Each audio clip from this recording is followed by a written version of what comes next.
여러분, 우리 앞선 시간들에서 계속 살펴봤던 것처럼 야곱은 점점 변해갔습니다. 움켜쥐는 자에서 축복의 통로로, 자기의 계획을 따라 사는 자에서 하나님의 인도하심을 따라 사는 자로, 그리고 세상에서 방황하던 자에서 약속의 자녀로.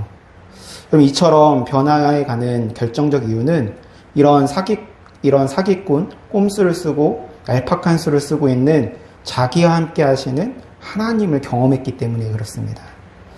이러한 하나님의 모습은 우리와 같이 되어 우리 가운데 오신 예수님의 모습에서도 정확하게 드러납니다. 무한한 하나님께서 유한한 피조물로 자신을 제한하셔서 우리와 같이 한계를 가진 존재가 되셨던 것입니다. 그리고 사람들의 기대, 왕으로 오셔서 모든 나라를 정복하고 세상에 우뚝 서는 그런 하나님 나라를 세울 거라는 기대와는 다르게 가장 연약한 모습으로, 성경은 이 모습을 도살장에 끌려가는 어린 양이라고 비유를 합니다. 이처럼 연약한 어린 양이 되어서 모든 인류의 제물로 십자가에 달리신 예수님, 죄인 되었고 연약한 우리를 위해서 스스로 가장 낮은 자리로 오신 하나님. 야곱은 자신의 삶 속에서 그렇게 일하시는 하나님의 모습을 바라보면서 서서히 그 마음이 열리기 시작했고 변해가게 되었던 것입니다. 그렇게 하나님께 물들어갔던 것입니다. 드디어 야곱이 라반이라는 큰 산을 넘기고 고향 가나안으로 향하고 있을 때 또다시 두려움이 밀려오게 되었습니다. 바로 에서 때문이었어요. 하나님께서 이러한 야곱의 마음을 알고 계셨습니다. 그런 야곱을 향해서 하나님께서 보여주셨던 것은 바로 하나님의 군대 환상이었습니다. 1절과 2절 말씀을 보시면 야곱이 길을 가는데 하나님의 사자들이 그를 만난지라 야곱이 그들을 볼 때 이르기를 이는 하나님의 군대라 하고 그 땅 이름을 마하나임이라 하였더라. 할렐루야. 야곱이 본 것은 하나님의 군대였습니다. 그런데 야곱이 그 땅에 붙인 이름은 마하나임입니다. 진영을 뜻하는 마하네의 쌍수형, 곧 두 진영이라는 뜻입니다. 하나님의 진영과 자기 진영, 둘이 나란히 서 있는 자리. 하나님께서 야곱에게 보여주셨던 것은 바로 그것입니다. 너의 진영 옆에 내 진영이 있다. 그런데 야곱이 그 기가 막힌 환상을 보면서도 충분히 만족하지 못합니다. 하나님의 환상만으로는 뭔가 불충분한, 그래서 이 야곱이 한 것이 무엇이었냐면 계획입니다. 하나님의 보호나 하나님의 인도하심보다 자기 손으로 직접 하는 방법이 더 안심이 되었기 때문에 그렇습니다. 야곱은 치밀하게 계획을 짭니다. 우선 에서의 상태를 파악하기 위해서 사자들을 보내는데 그들에게 에서를 만났을 때 어떠한 말을 하라고까지 아주 완벽하게 준비를 해서 명령을 합니다. 4절과 5절 말씀에 그들에게 명령하여 이르되 너희는 내 주 에서에게 이같이 말하라. 내가 소와 나귀와 양떼와 노비가 있으므로 사람을 보내어 내 주께 알리고 내 주께 은혜 받기를 원하나이다 하라. 여러분, 이거는 일종의 과시입니다. 이제 나는 너가 무시 못할 부자가 되었다, 이거예요. 그러니까 얼마든지 보상할 수 있다. 쉬운 말로 얘기하면 얼마면 돼, 이렇게 얘기를 한 겁니다. 근사한 계획처럼 보이죠. 세상적으로 방법으로 세상에서는 돈으로 해결할 수 있는 게 가장 쉽잖아요. 가장 근사한 계획처럼 보였습니다. 그러나 야곱의 전언을 들고 에서를 만나고 온 종들을 통해서 들은 이야기는 충격적인 이야기였습니다. 형 에서가 400명을 거느리고 야곱에게로 온다는 것입니다. 이 소식을 들은 야곱은 더 큰 두려움이 밀려왔습니다. 야곱에게 있어서 그것은 자신을 죽이러 오는 군대처럼 느껴졌을 것입니다. 더 큰 두려움에 대해서 성경은 뭐라고 쓰고 있냐면 32장 7절 말씀에 야곱이 심히 두렵고 답답하여 이렇게 쓰고 있습니다. 여러분, 여기서 답답하다라고 번역된 히브리어 차라르는 좁아지다, 조여들다 라는 뜻을 가지고 있습니다.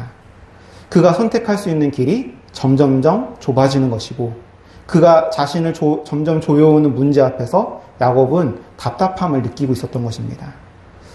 하지만 아직 끝나지 않았습니다. 왜냐하면 여전히 계획을 세울 수 있으니까. 야곱은 또다시 잔머리를 굴립니다. 야곱이 자신의 재산과 무리를 크게 둘로 나눕니다. 왜 둘로 나눌까요? 에서가 와서 한 떼를 치면 한 떼는 남기려고. 7절과 8절 말씀. 야곱이 심히 두려웠고 답답하여 자기와 함께한 동행자와 양과 소와 낙타를 두 떼로 나누고 이르되 에서가 와서 한 떼를 치면 남은 한 떼는 피하리라. 여러분, 여기서 두 떼는 앞서 하나님께서 보여주신 환상을 보고 야곱이 그 땅에다가 명명한 마하나임과 같은 뜻입니다. 하나님 보여주신 것은 두 진영인데 야곱은 자기 손으로 두 진영을 다시 만들었습니다. 이름은 마하나임이라고 붙여놓고 정작 그가 붙은 것은 자기가 나눈 두 떼였습니다. 이렇게 모든 계획을 다 세운 다음에 하나님께 기도합니다. 계획은 내가 다 세우고 나중에 하나님께 기도하고, 그러니까 여러분 이 기도는 뭐가 되는 거예요? 보험이 되는 거예요. 하나님께 보험과 같은 기도를 드리는 거예요. 여러분, 우리가 드리는 대부분의 기도가 이렇습니다. 우리는 우리의 계획대로, 우리의 생각대로 계획을 세우고 기도는 기도대로 합니다. 그러면서 꼭 뒤에다가 이 말을 붙이죠. 주의 뜻대로 하시기를 원하옵나이다. 배운 건 있어가지고. 근데 차라리 아예 계획을 세우지 말든지, 주님 말고 주님 뜻대로 하시옵소서라고 하든지, 아니 기도를 하든 말든지 둘 중에 하나를 해야 되는데 이것도 아니고 저것도 아닌 그런 모습을 택합니다. 근데 여러분, 야곱의 이 기도를 자세히 읽어보면 이상한 문장이 하나가 끼어 있습니다. 10절 말씀에 나는 주께서 주의 종에게 베푸신 모든 은총과 모든 진실함을 조금도 감당할 수 없사오나 내가 지팡이만 가지고 이 요단을 건넜더니 지금은 두 때나 이루었나이다. 할렐루야. 조금도 감당할 수 없사오나, 히브리어는 카톤티인데 직역하면 나는 작습니다 라는 고백입니다. 야곱의 입에서 이 말이 나온 게 평생의 처음입니다. 늘 큰 자리를 움켜쥐려고 살았던 사람이 처음으로 나는 작습니다 라고 하나님께 고백을 드리는 것입니다. 그리고 그 다음이 더 놀라워요. 지금은 두 때나 이루었나이다 할 때 이 두 때, 에서가 오면 한 때라도 건지려고 자기가 갈라놓은 그 두 때를 야곱이 뭐라고 말하냐면 하나님의 은총입니다 라고 부르는 것입니다. 여러분, 야곱의 기도는 분명 반쪽짜리였습니다. 보험 맞습니다. 기도해놓고 또다시 자기의 계획으로 돌아가거든요. 그런데 그 반쪽짜리 기도 안에 이미 나는 작습니다 라는 고백이 들어있었던 것입니다. 그리고 하나님은 그 반쪽을, 그 작은 고백을 잊지 않으셨던 것입니다. 분명 하나님께서 함께 하신다는 것을 경험했고 그 놀라운 하나님 앞에 자신은 작고 보잘것없는 존재임을 알고 있고 모든 것이 하나님의 은혜임을 고백하고 있습니다. 그런데 동시에 그 마음 안에 여전히 불안함이 남아있는 거예요. 왜 불안함이 남아있을까요? 여러분, 야곱은 하나님을 의심한 것이 아닙니다. 하나님이 함께 계시다는 것을 몰라서가 아니에요. 베델에서 다 들었잖아요. 마하나임에서도 봤잖아요. 20년 동안 경험했잖아요. 다 알고 있습니다. 야곱이 의심한 것은 하나님이 아니라 바로 자기 자신이었던 것입니다. 나 같은 놈한테까지 그 은혜가 유효할까? 내가 형의 것을 훔쳤는데, 아버지를 속였는데 그러고도 그냥 넘어갈 수 있나? 여러분, 우리 안에 뿌리 깊은 법칙이 하나 있어요. 죄 지으면 벌을 받는다. 뿌린 대로 거둔다. 여러분, 이 법칙 자체가 틀린 것은 아닙니다. 야곱도 실제로 20년 동안 그 값을 치러야 했습니다. 문제는 야곱이 그 계산기를 하나님 앞에까지 들고 갔다라는 것입니다. 하나님도 결국 계산하실 것이다. 내 죄가 어느 선을 넘어가면 하나님도 손을 놓아버리실 것이다. 여러분, 그렇게 되는 순간 은혜는 무조건적인 은혜가 아니라 조건부 은혜가 되어지는 것입니다. 조건부 은혜 앞에서 우리는 절대로 우리의 손을 놓을 수가 없습니다. 계속 계산해야 되기 때문에, 계속 준비해야 하기 때문에 그렇습니다. 그럼 이건 비단 야곱의 문제만이 아닙니다. 성경의 맨 앞에 장면을 보게 되면 이르되 내가 동산에서 하나님의 소리를 듣고 내가 벗었으므로 두려워하여 숨었나이다. 여러분, 하나님이 아담을 찾으셨는데 아담이 숨었어요. 하나님이 무서워서가 아닙니다. 자기가 벗은 게 무서워서. 자기가 어떤 상태인지를 알게 되니까. 자기를 아시는 분을 피하게 되는 것입니다. 그리고 아담이 그 전에 제일 먼저 한 일이 뭐였습니까? 무화과 잎으로 자기를 덮은 것이었습니다. 여러분, 우리 똑같습니다. 우리가 하나님 앞에 못 나가는 이유는 되게 하나님을 몰라서가 아닙니다. 나를 알아서예요. 내가 어떤 사람인지 아니까. 이번 주에 내가 무슨 생각을 했는지 아니까. 이런 나를 하나님이 받으실 리가 없다고. 하나님이 판단하시기도 전에 내가 나를 먼저 판결해 버리는 것입니다. 그런데 여러분, 성경은 뭐라고 말합니까? 요한일서 3장 20절 말씀에 이는 우리 마음이 혹 우리를 책망할 일이 있어도 하나님은 우리 마음보다 크시고 모든 것을 아시기 때문이라. 할렐루야. 하나님은 우리 마음보다 크십니다. 내 마음이 나를 정죄합니다. 그런데 하나님은 그 마음보다 더 크십니다. 내 죄를 나보다 더 잘 아시는 분이 나보다 먼저 나를 받아주셨습니다. 야곱은 아직 그걸 몰랐어요. 아니, 머리로는 알았는데 마음이 못 따라가고 있는 것입니다. 그래서 야곱은 손을 놓을 수가 없었던 거예요. 하나님을 믿으면서도 여전히 자기의 계획을 붙잡는 것입니다. 자기의 죄는 자기가 덮어야 한다고 믿는 사람은 절대로 계획을 멈출 수가 없습니다. 그래서 야곱은 다시 계획으로 돌아갑니다. 에서가 와서 한 대를 치면 남은 한 대는 피하리라. 이렇게 계획을 세웠는데 그것도 불안한 거예요. 이걸 좀 더 세분화시킬 필요가 있다고 생각했습니다. 그래서 그 두 떼를 또다시 둥분하고 그 둥분한 그룹마다 종들을 두어서 에서를 만날 때마다 에서에게 줄 예물을 준비하게 하였습니다. 17절, 18절 말씀입니다. 그가 또 앞선 자에게 명령하여 이르되 내 형 에서가 너를 만나 묻기를 내가 누구의 사람이며 어디로 가느냐 내 앞의 것은 누구의 것이냐 하거든 대답하기를 주의 종 야곱의 것이요 자기 주 에서에게로 보내는 예물이 오며 야곱도 우리 뒤에 있나이다 하라. 그렇게 때를 나눈 다음에 그 때들 간에 서로 간에 거리를 두었습니다. 한 때가 공격당하면 다른 때를 피할 수 있는 시간을 벌기 위해서 그렇게 했습니다. 그리고 거기서 멈추지 않고 더 계획을 세워요. 그 계획은 자신과 자녀들에 대한 계획이었습니다. 앞쪽 때들과 달리 뒤쪽 때들에는 자녀들이 있었습니다. 그 뒤쪽 때에 있는 자녀들을 등분하여서 또다시 구별을 합니다. 자녀들 중에서 여종과 그 자식들은 맨 앞에, 그리고 그 다음에는 자신이 조금 덜 사랑했던 레와와 그의 자식들, 그리고 제일 뒤에는 자신이 사랑하는 라헬과 요셉, 그리고 그 뒤에 자기 자식. 그러니까 앞에서 치고 들어오면 자기는 살겠다는 거예요. 여러분, 이게 야곱의 계획이었습니다. 여러분, 야곱이 왜 이렇게까지 하는지 성경이 야곱의 속마음을 한 군데서 그대로 보여줍니다. 20절 말씀에 내가 앞서 보내는 예물로 그의 감정을 푼 후에 그의 얼굴을 보면 혹시 그가 나를 받아주리라. 할렐루야. 여러분, 감정을 푼다는 히브리어로 카파르로 속죄하다라는 뜻을 가지고 있습니다.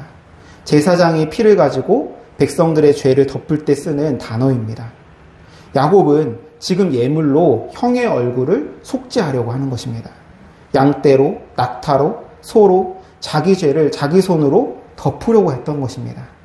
아담이 무화과 나무 잎으로 자신의 수치를 덮으려고 했던 것처럼 야곱은 양떼로 자신의 죄를 덮으려고 했던 것입니다. 야곱의 양떼가 야곱의 무화과 나무 잎이었던 것입니다.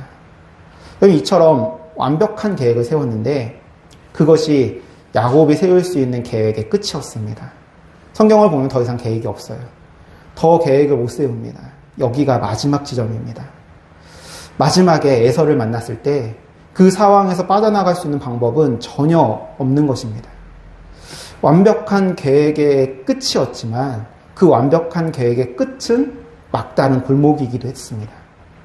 더 이상 아무런 계획을 세울 수 없는 종말을 만나게 된 것입니다. 21절에서 24절 말씀 보시면 예물은 그의 앞서 보내고 그는 무리 가운데서 밤을 지내다가 밤에 일어나 두 아내와 두 여종과 11아들을 인도하여 약복 나루를 건널세 그들을 인도하여 시내를 건너가게 하며 그의 소유도 건너가게 하고 야곱은 홀로 남았더니 할렐루야. 모든 것을 건네보내고 나니 약복강가에 야곱 혼자 남았습니다.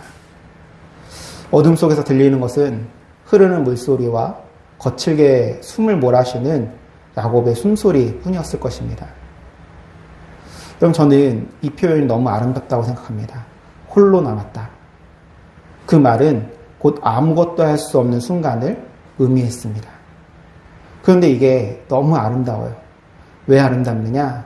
홀로 남은 그 자리에 이미 하나님이 계시기 때문에 그렇습니다. 홀로 남은 야곱을 하나님이 거기서 기다리고 계셨습니다. 여러분, 우리는 보통 막다른 골목을 하나님을 만나는 장소라고 생각을 합니다.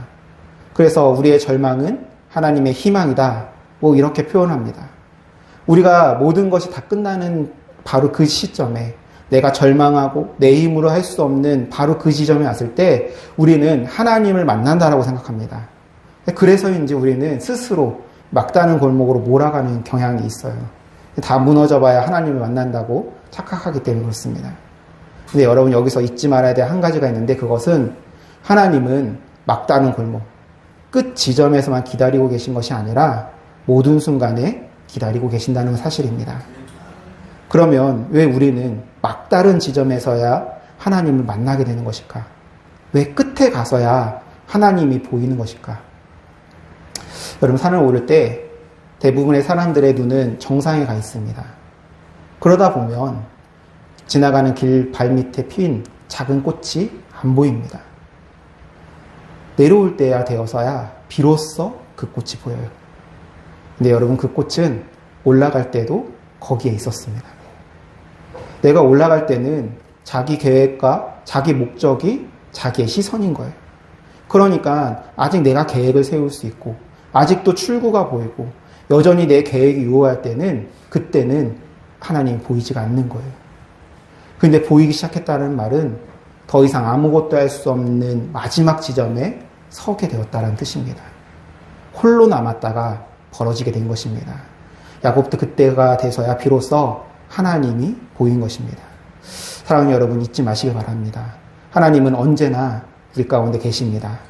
마지막 지점에 가니까, 종말이 오니까, 고통의 끝자락에 와서 아무것도 할 수 없어서 하나님 이렇게 부르짖으니까 하나님이 찾아오셨다?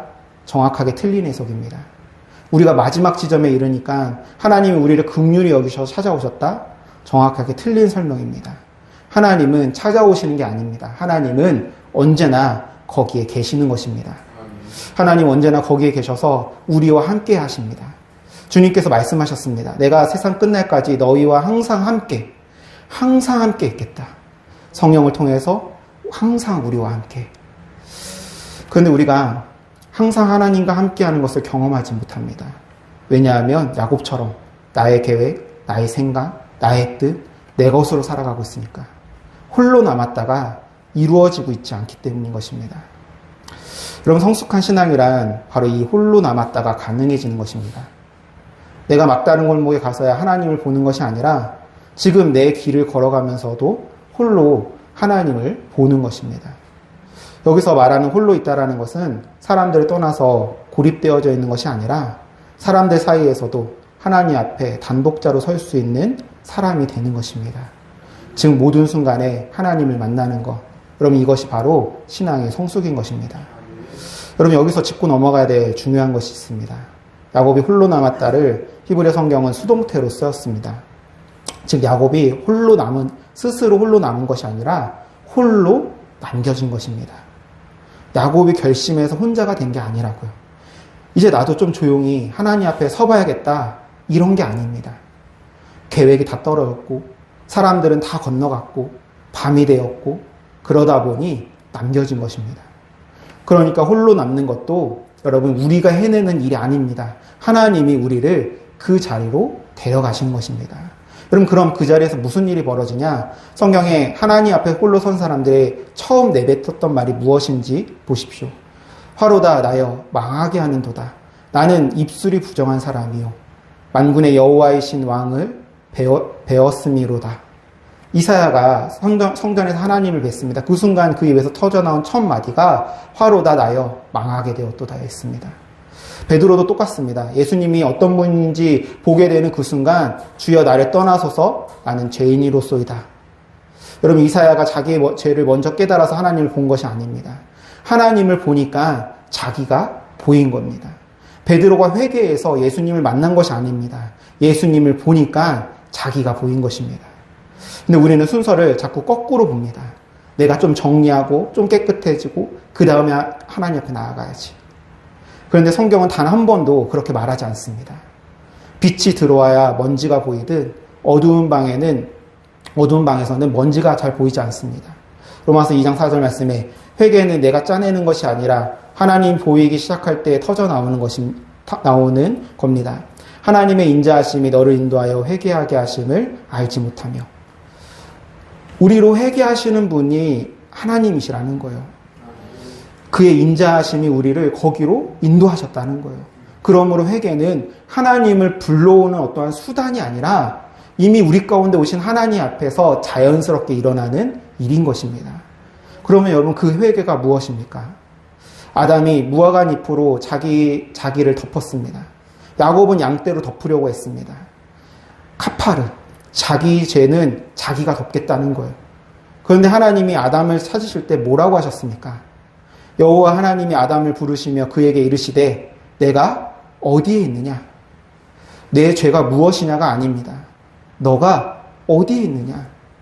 여러분 숨은 사람을 하나님께서 부르고 계십니다. 나오라고. 내 앞으로 나오라고. 덮은 거를 벗어버리고 숨기고 있는 너를 끄집어내서 내 앞으로 나오라고. 여러분 덮는 것이 죄고 벗는 것이 회개입니다. 회개는 잘못을 인정하는 절차가 아니라 가리던 손을 내리는 것입니다. 그런데 문제는 그게 사람들 앞에서는 안 되는 거예요. 왜? 체면이 있으니까. 그래서 홀로여야 한다는 것입니다. 주님께서는 그거를 골방이라고 부르십니다. 너는 기도할 때 내 골방으로 들어가서 문을 닫고 은밀한 중에 계신 내 아버지께 기도하라. 할렐루야. 문을 닫으라고 하셨습니다. 보는 사람이 없어야 벗을 수 있으니까. 그리고 그 골방은 비어있는 방이 아닙니다. 은밀한 중에 계신 아버지가 이미 계신 방입니다. 여러분 야곱은 계획이 다 떨어져서야 홀로 남겨졌습니다. 막다른 골목에 가서야 그 자리에 들어선 것입니다. 그런데 우리는 그렇게까지 안 가도 됩니다. 할렐루야. 문 하나나 닫으면 됩니다. 여러분 그게 골방입니다. 하나님이 우리를 억지로 데려가시기 전에 우리가 매일매일 들어갈 수 있는 약복강. 아침마다 그 문을 닫는 사람은 인생이 무너져야만 하나님을 보지 않습니다. 올라가면서도 꽃을 보는 사람이 되는 것입니다. 그럼 우리에게 있는 기회는 다시 시작할 기회가 아닙니다. 우리에게 있는 기회는 바로 회개할 기회입니다. 새로운 일을 시작하는 게 다시 시작하는 게 아니라 덮어둔 것을 꺼내는 것이 바로 다시 시작하는 것입니다. 하나님 앞에 하나씩 끄집어내고 사람들 앞에 용서를 구하고 그렇게 하나씩 풀어가는 것. 여러분 그게 시작입니다. 요한일서 9절 말씀에 이렇게 전합니다. 만일 우리가 우리의 죄를 자백하면 그는 미쁘시고 의로우사 우리의 죄를 사하시며 우리를 모든 불의에서 깨끗하게 하실 것이요. 할렐루야. 야곱이 예물로 형의 얼굴을 덮으려고 했습니다. 그런데 여러분 그 카파르 결국에 누가 하셨습니까? 야곱의 양떼가 아닙니다. 하나님의 어린 양이 하셨습니다. 예수 그리스도. 무한한 하나님이 유한한 몸을 입고 죄 없은 분이 죄인의 자리까지 내려오셔서 우리가 덮으려고 했던 그 모든 것을 대신 덮으셨습니다. 로마서 5장 8절 말씀, 우리가 아직 죄인 되었을 때 그리스도께서 우리를 위하여 죽으심으로 하나님께서 우리에 대한 자기 사랑을 확증하셨느니라. 여러분 죄인이 아니게 된 다음에 사랑하셨다는 게 아니에요. 죄인이었을 때 사랑하셨습니다. 그러니까 우리가 덮을 필요가 없습니다. 이미 주님께서 덮으셨기 때문에 더 이상 가릴 필요가 없습니다. 왜? 주님께서 이미 아시기 때문에. 너희는 다시 무서워하는 종의 영을 받지 아니하고 양자의 영을 받았으므로 우리가 아빠 아버지라 부르짖느니라. 할렐루야. 여러분 종은 계산합니다. 그러나 아들은 계산하지 않습니다. 종은 주인의 얼굴빛을 살핍니다. 그러나 아들은 아버지 앞에서 잠이 들어요. 야곱은 아직 종이었습니다. 하나님을 믿는 종. 하나님이 계신 걸 아는 종. 그러나 여전히 계산하고 여전히 나누고 여전히 잠들지 못하는 종. 사랑하는 여러분, 오늘 여러분의 손에는 무엇이 들려 있습니까? 아직 나눌 때가 남아 있습니까? 아직도 보낼 예물이 남아 있습니까? 아직도 덮어둔 것이, 아직 사과하지 못한 얼굴이, 아무도 모른다고 생각하는 것이 남아 있습니까? 이미 덮으신 예수님을 믿고 여러분 그 모든 것들을 내려놓으시길 간절히 소망합니다. 성령님이 우리를 그 자리로 데려가시고 우리의 마음을 열어 회개하게 하실 것입니다. 야복나루 그 밤 야곱은 아무것도 남기지 않았습니다. 소유도 아내도 자식도 계획도 다 떠나보내고 어둠 속에 홀로 남겨졌습니다. 그런데 성경은 그 자리를 비어있다라고 말하지 않습니다. 바로 거기 하나님이 함께 계셨습니다. 여러분 오늘 아무것도 할 수 없어서 멈춰선 그 자리에도 여러분의 그 삶의 자리에도 하나님은 오시는 것이 아닙니다. 이미 거기에 계십니다. 우리를 위해서 우리와 같이 되신 그 사랑이 오늘도 우리를 부르고 계시고 그 사랑이 우리를 고치실 것입니다. 할렐루야.